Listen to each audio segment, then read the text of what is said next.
На Віцебшчыне 3,5% жыхароў хварэе на псарыяз. Гэта больш за 30 тысяч чалавек.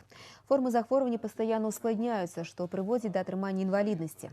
На Віцебшчыне 7 гадоў існавала школа псарыязу. Цяпер яна перарасла ў абласное таварыства хворых на псарыяз.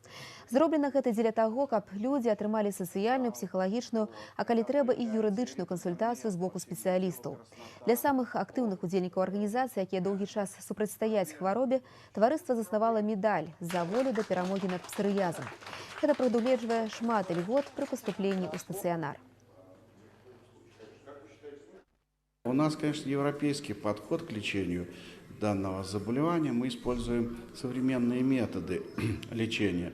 То есть УФБ-терапия, это облучение крови, используем различных иммунобиологических препаратов, в том числе у взрослых и детей. И, конечно, используем нетрадиционные методы лечения этого заболевания. На жаль, пакуль ніхто не ведае, як канчаткова перамагчы псарыяз, паколькі арганізм захоўвае ў памяці хваробу.